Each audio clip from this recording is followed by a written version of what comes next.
আজি এমাহ ডেৰ মাহতকৈ বেছি হ'ব আমাৰ এৰিয়াটোত বান্দৰ এটা অকলে অকলে ঘূৰি ফুৰিছে আৰু বান্দৰটো দেখিলে মানে কাউৰীয়ে খুব খেদে আৰু মোৰ ঘৰত কুকুৰ আছে। মোৰ ঘৰলৈ আহিলে কুকুৰে চিঞৰ বাখৰ কৰে, গতিকে পলাই ফুৰে সি বেচেৰা।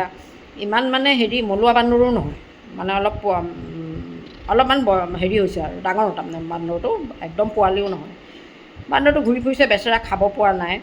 মই প্ৰত্যেক দিনাখনে আহিলে মানে মই কিবা খাবলৈ দিওঁ মানে কুকুৰে খেদি পেলাই লৈ গুচি যায়, গতিকে থাকি যায়। আজি আহিলে বান্দৰটো, আহোঁতে মই পাচলি আছিলে তিয়ঁহ গাজৰ এনেকৈ দিলোঁ। তিয়ঁহ গাজৰ দিয়া দেখি কাষৰ মানুহ ঘৰ ইমান অসভ্য, তোক মাৰি পেলাম অমুক তমুক কেনেকুৱা বকিছে মানে মালিক ঘৰো নহয়, তাকো মালিক ঘৰে মানে ভয়তে এনেই চিঞৰ বাখৰ কৰি আছে ওপৰৰ পৰা। তলত যি ঘৰ ভাড়া দিছে সেই ভাড়াতীয়া ঘৰ।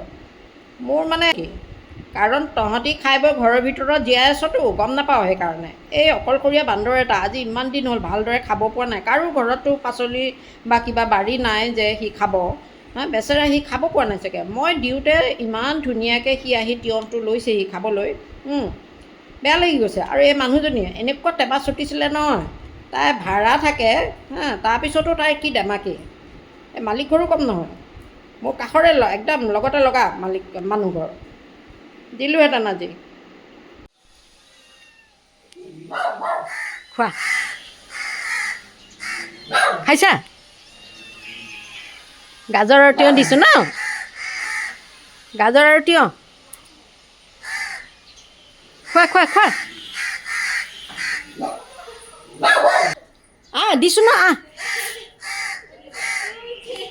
আহ।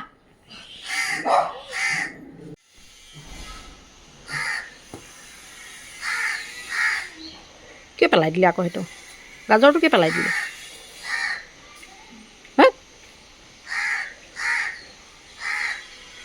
গাজৰটো পেলাই দিলি কিয়?